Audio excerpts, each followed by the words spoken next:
Vamos a tratar dos temas esta mañana del domingo 17 de enero del 2021. El primer tema es la justificación. Dice así: la naturaleza de la justificación. La justificación puede ser definida como el acto legal por el cual Dios declara justo al pecador sobre la base de la perfecta justicia de Jesucristo. Cuando una persona se acerca a Dios con un corazón humilde, contrito, humillado para pedir perdón por sus pecados, Dios lo perdona de sus pecados, de sus maldades, de sus delitos, porque en el sacrificio que hizo Jesucristo en la cruz del Calvario, Dios cargó en Jesucristo el pecado de esa persona y de toda la humanidad. Y además, el castigo que estaba destinado a nosotros, el castigo eterno, separados para siempre de Dios, en el lago de fuego y azufre en el infierno, el castigo que estaba ya de antemano destinado, ese castigo en lugar de nosotros, en lugar de recibirlo nosotros, lo recibió el Señor Jesucristo en la cruz del Calvario. Es por esa razón que Dios otorga el perdón de pecados a todos los que se acercan a pedirle o a solicitarle ese perdón.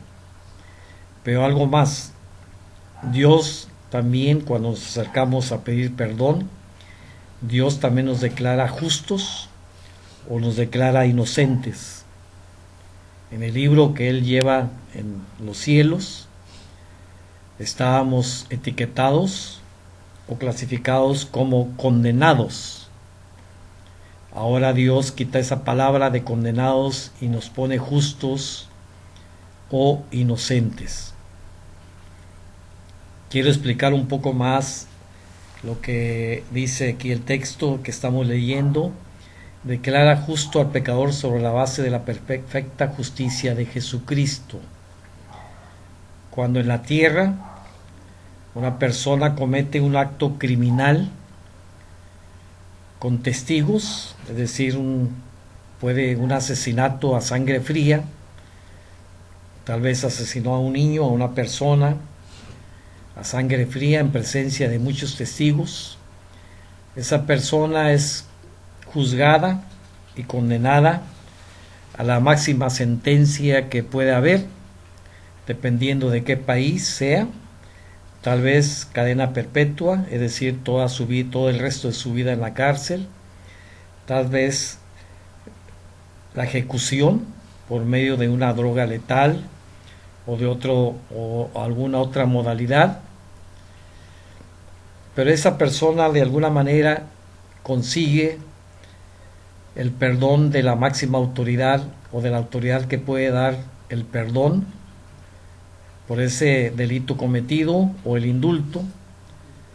El gobernador o el presidente de la república o el máximo juez le concede el indulto, le concede el perdón por ese delito grave que cometió, pero en el expediente de esa persona queda escrito perdonado o indultado, pero nunca justificado.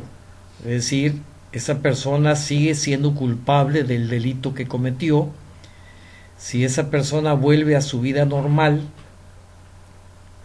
las personas que lo vean caminando en la calle o en otro lugar van a comentar o comentarían: mira, esa persona cometió tal delito y es culpable.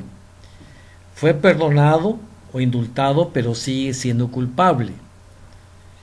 Jesucristo, con su sacrificio que hizo en la cruz del Calvario, perdona nuestros pecados, nos exime del castigo que estábamos destinados a llevar por parte de Dios, pero también nos declara justos.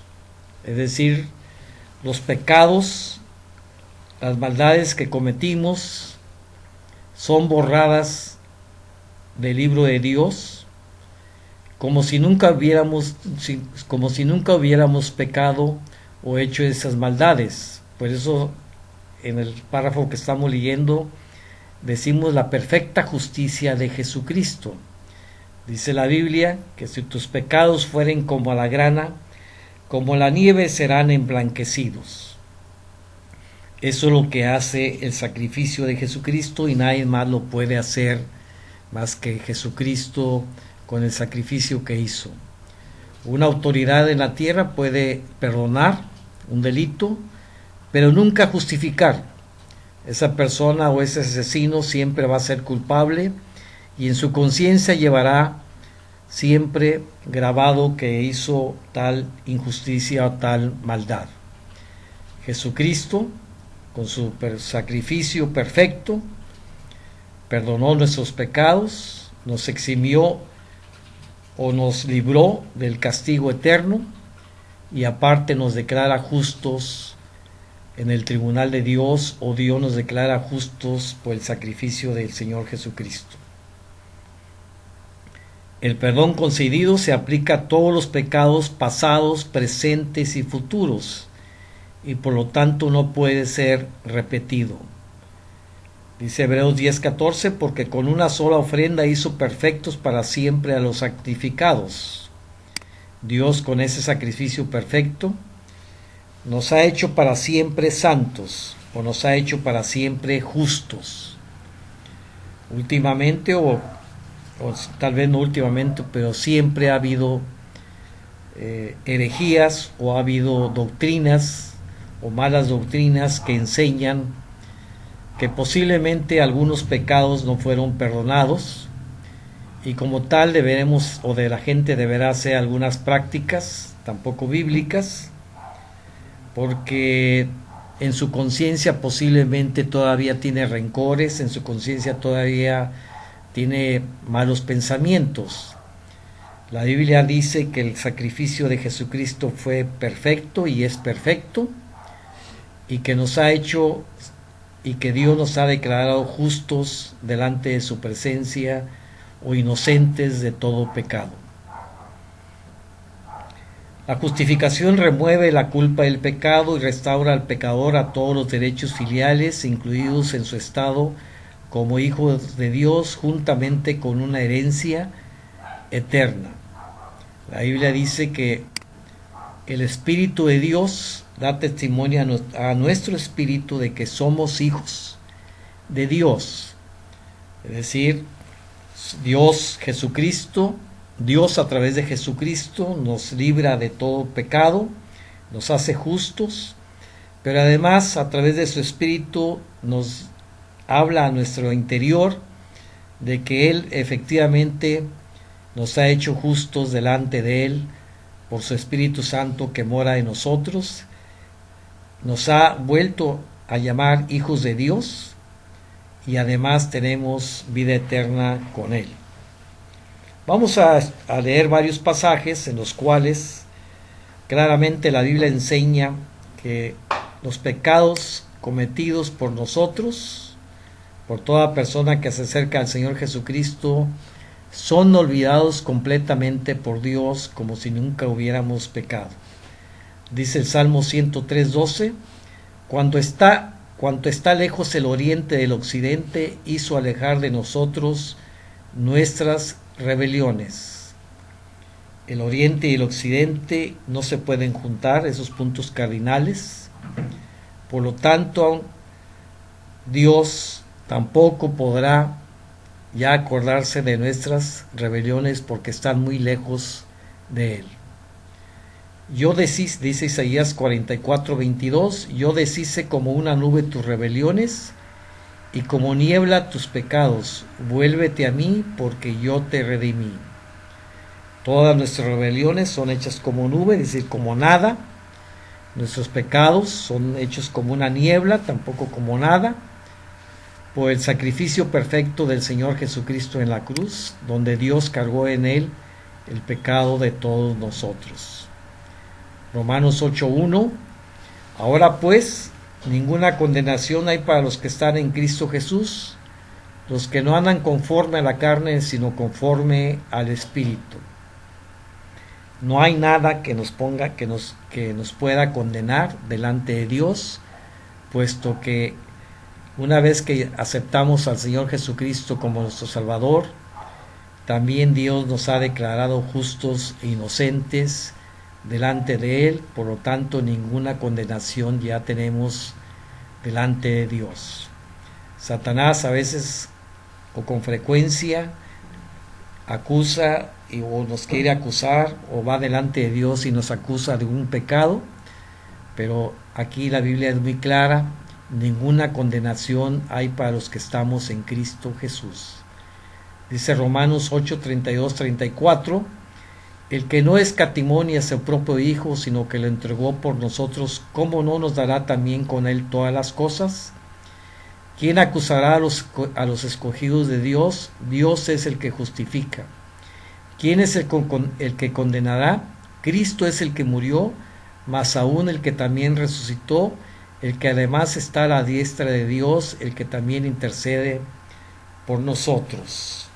Nadie nos puede condenar. El único que nos pudiera condenar es Jesucristo, que murió por nosotros, pero eso nunca puede suceder, puesto que por eso murió, para librarnos de los pecados, y delante de Dios o en el tribunal de Dios, Dios nos declara justos e inocentes y sin mancha. Ahora bien, eso no significa que no necesitamos orar más por perdón, pues la conciencia del pecado queda más refinada que nunca, creando un sentimiento y repulsa del pecado, y a causa de la debilidad humana resulta necesario repetidamente la consoladora seguridad del perdón. Por eso que en los cultos, cuando estamos teniendo el culto, se da un espacio para la confesión de pecados, porque estamos todavía en esta carne pecaminosa, pero también después de la oración de confesión leemos un pasaje donde sabemos que Dios nos ha perdonado y estamos seguros de que Él perdona nuestros pecados, que intencionalmente o no intencionalmente podamos hacer delante de Dios. Dice Salmo 32:5: mi pecado te declaré y no encubrí mi iniquidad. Dije, confesaré mis transgresiones en Jehová, y tú perdonaste la maldad de mi pecado.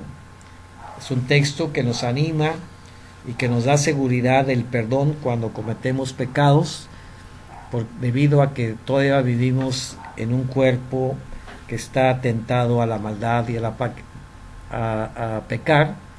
Pero si confesamos nuestros pecados, Él es fiel y justo para perdonar nuestros pecados y limpiarnos de toda maldad.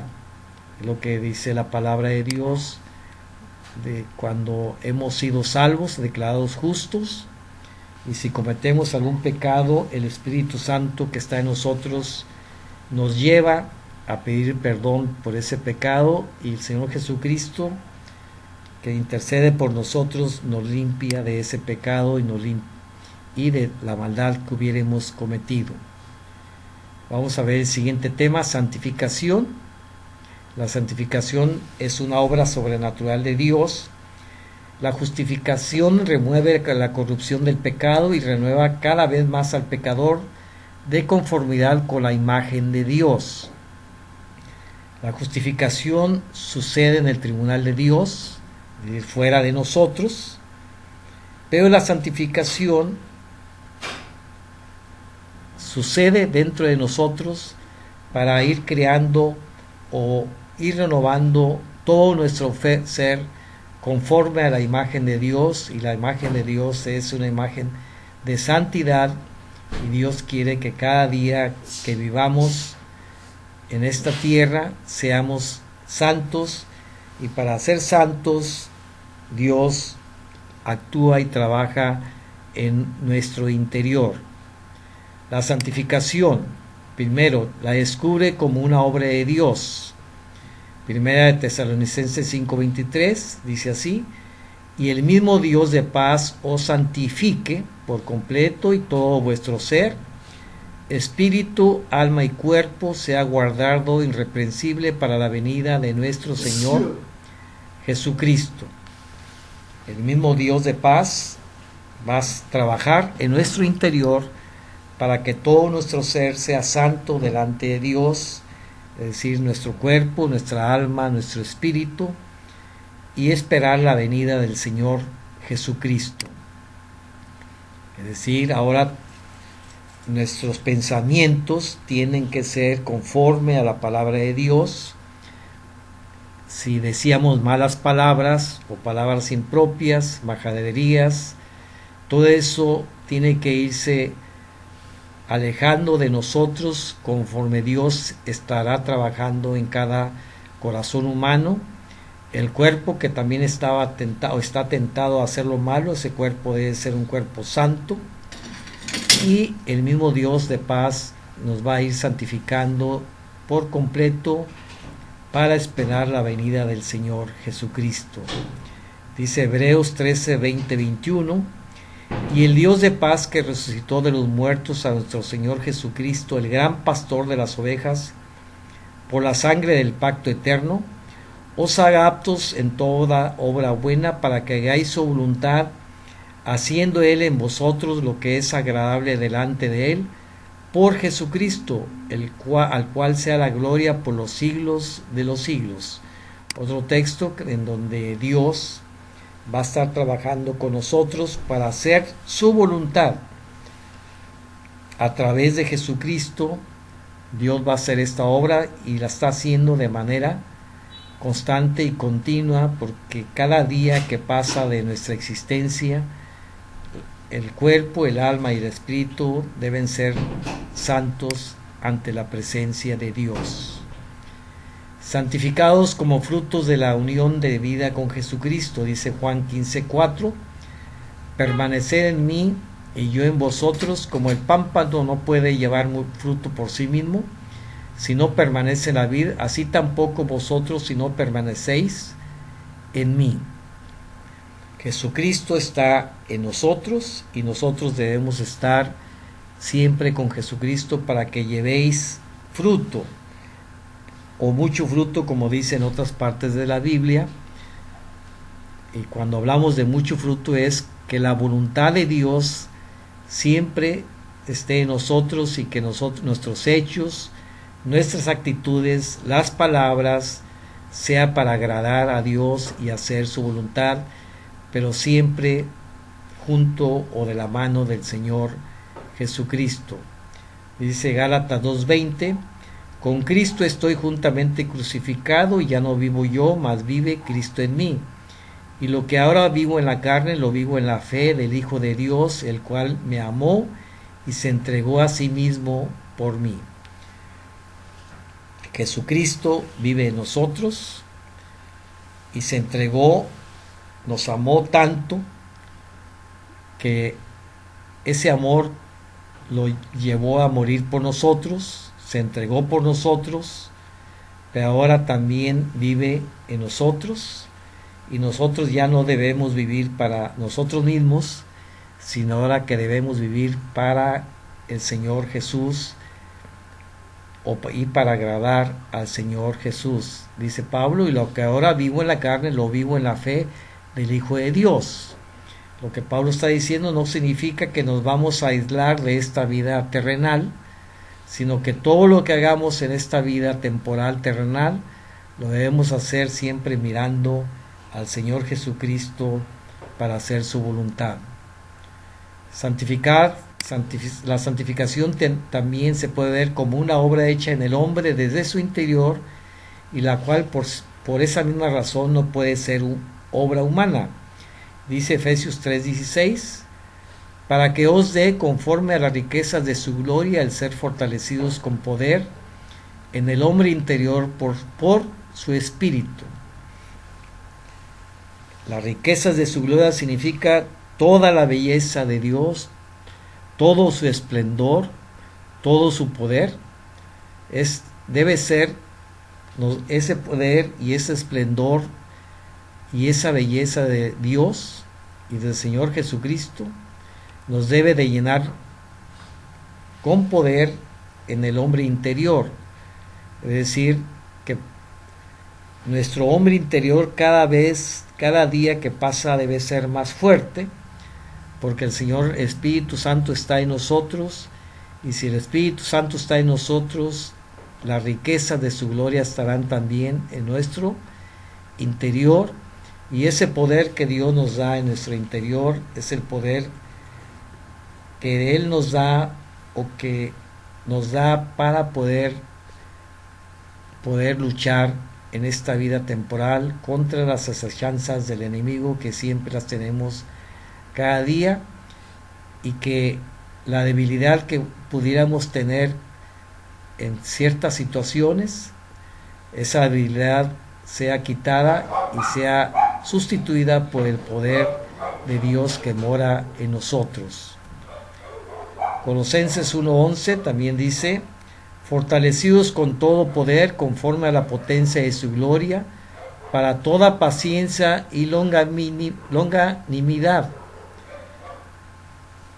El hombre es impaciente por naturaleza, nos impacientamos, pero cuando el poder del Señor Jesucristo está en nosotros, cuando su Espíritu Santo está en nosotros, tenemos la paciencia suficiente para afrontar las circunstancias que nos presenta la vida diaria, y no estamos solos en este mundo, sino que el Señor Jesucristo no solamente está con nosotros, sino que vive en nosotros, porque nos ha declarado justos, y cada día que pasa también nos quiere hacer conforme a su imagen y semejanza, es decir, cada día que pasa quiere que seamos santos como Él es santo. La santificación afecta al hombre completo: cuerpo, alma, intelecto y afectos y voluntad. Todo. O sea, una persona que se ha convertido al Señor Jesucristo, tal vez los primeros días siga diciendo malas palabras, tal vez los primeros días o los primeros tiempos siga actuando de una manera no correcta delante de Dios, pero conforme pase el tiempo, Dios lo va a ir santificando, va a ir haciendo una obra, va a ir trabajando en su ser, en sus pensamientos, en su cuerpo, en su alma, en su espíritu, para que pueda ser una persona irreprensible, esperando la venida del Señor, esperando la segunda venida del Señor Jesucristo. De modo que si alguno está en Cristo, texto muy conocido, nueva criatura es, las cosas viejas pasaron, he aquí todas son hechas nuevas. Todo es hecho nuevo cuando venimos al Señor Jesucristo. Todos nuestros pensamientos cambian, la perspectiva de la vida cambia, porque Dios nos hace completamente nuevos. Si Dios va a hacer nuevos cielos y nuevas tierras, también a nosotros nos ha hecho completamente nuevos. Leímos en los textos pasados que todos los pecados, todas las rebeliones son completamente olvidadas por Dios, porque hemos sido declarados justos, y también nos ha hecho nuevos porque quiere que seamos santos, que seamos puros, para presentarnos, para cuando el Señor Jesucristo venga, podamos presentarnos ante Él como unas personas completamente nuevas, porque Él así lo ha decidido y no lo demostró con su sacrificio en la cruz del Calvario. Hemos hablado de los temas de justificación y santificación en esta mañana. Dios los bendiga, Dios los guarde, y que la voluntad de Dios en nosotros se pueda cumplir, y que la santificación que demanda de nosotros, Dios la pueda cumplir también en cada uno de nosotros, esperando la venida del Señor Jesucristo. Gracias, hermanos, por su atención, y Dios los bendiga.